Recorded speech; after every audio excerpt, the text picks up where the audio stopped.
Let's discuss buses really quick. This topic continues to come up, and I understand why. It's either, why do we have buses? What are buses? How can they be used? What is the point? So I just wanted to cover this really quick.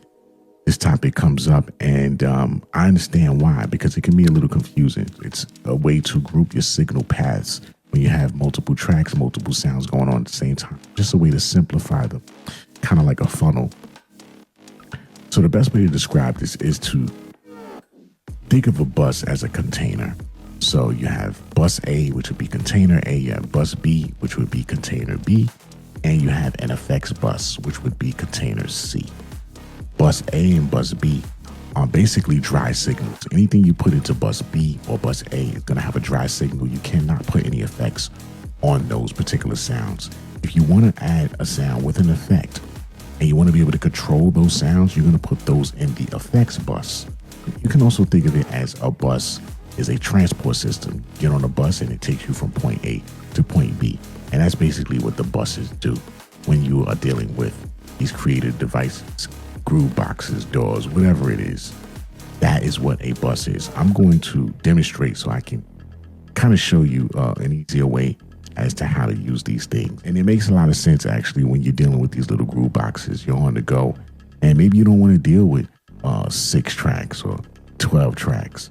Maybe you just want to deal with 2 tracks, have all your drums on bus A and have all your samples on bus B. That way you can control the volume of these things together to make it a little easier when you're on the go. So I have basically a simple beat right here, and it's just a kick, a snare, and a hi-hat with a little piano sample under it. I'm going to put the kick and the hi-hat into bus A because I don't particularly care for effects on kicks and hi-hats. It just weakens the sound a little bit when you put effects on the kick and the hi-hat.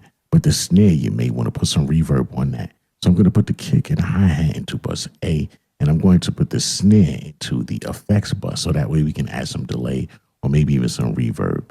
So the way we're going to access the bus A is we're going to hold down the multi-effects button, and we're going to hit the kick track, which is on pad number 1. So we hold down multi-effects, and we hit pad number 1, and you'll see on the screen, bus A. It flashed pretty quick, so let me do it again. You hold down multi-effects, and you hit bus A. Now, beneath bus A, you have the effects bus. You can access both with that same key combination. You can either access bus A, or you can access the effects bus. So I'm going to hold down effects, and you'll see effects, and then you'll see bus A, but we're going to keep it in bus A. We're also going to put the hi-hat into bus A. So let's hold down multi-effects, and let's put that into bus A. This snare here, I want to put this into the effects bus. So now the snare is in the effects bus, the kick is in bus A, and the hi-hat is in bus A. So I guess we could put the sample in bus B, just to keep it simple. Let's put that in bus B, so that way we can control those levels with bus B. So to access bus B, we're going to hold down multi-effects and delay at the same time, and you'll see bus B pop up on the screen.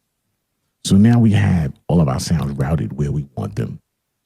And now we can play around a little bit. I'm going to hold down the multi-effects. I'm going to select reverb on the step, which is the G step. And now I have reverb on my snare. And you can turn it up as loud as you want or as low as you want.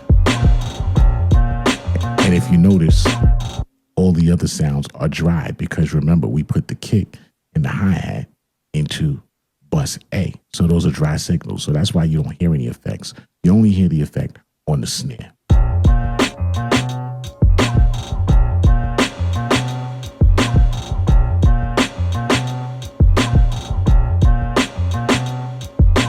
Now here's another reason why your buses may come into play. You can now control whatever sounds you have together in one container. You can control the values for that sound. So we have the kick and the hi-hat in bus A, right? So that means we can control the kick and the hi-hat volume at the same time.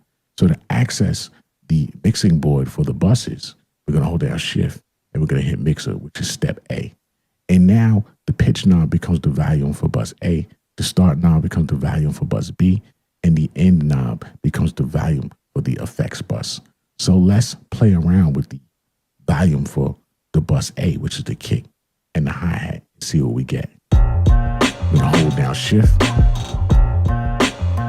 And now you see that kick and that hi-hat are low. We just adjusted the sound. Let's turn it up.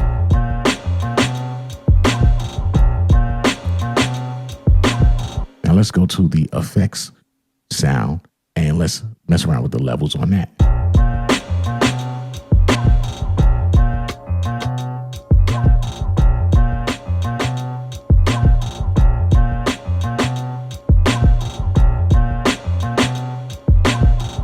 And now last but not least, we can go to the bus B where the sample is, and we can mess around with the volume for that.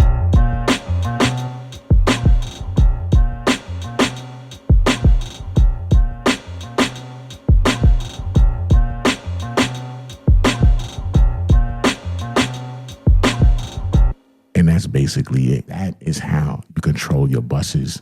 And that is what a bus can be used for and how it can be beneficial to you when you're using these groove boxes. Now, one other thing I want to show you really quick is I want to show you how you can use visual cues to know what sound is in what bus.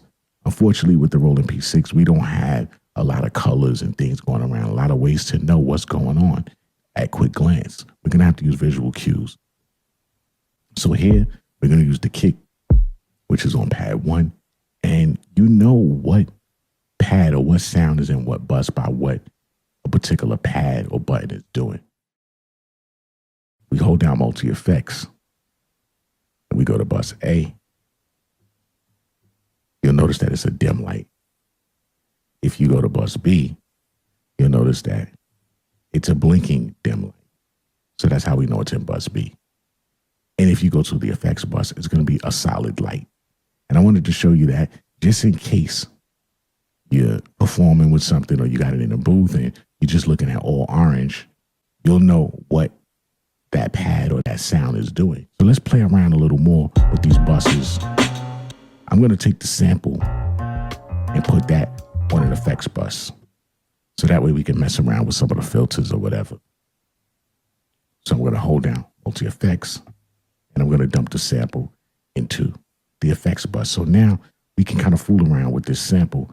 Let me take the snare out of the effects bus so that way the snare is not affected. We're going to put the snare in bus A with everything else. And now we can control all of our drums together.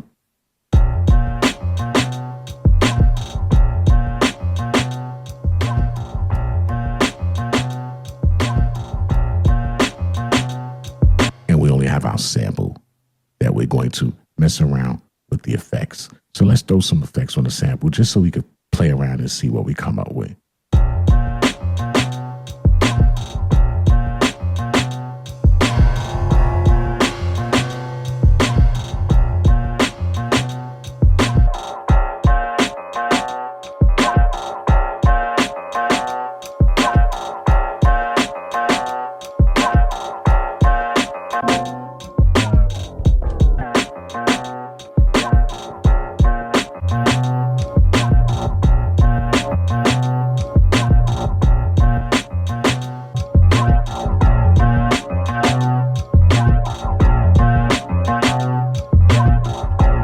Just go around and you mess around with the effects as you wish. You just fool around and have a good time.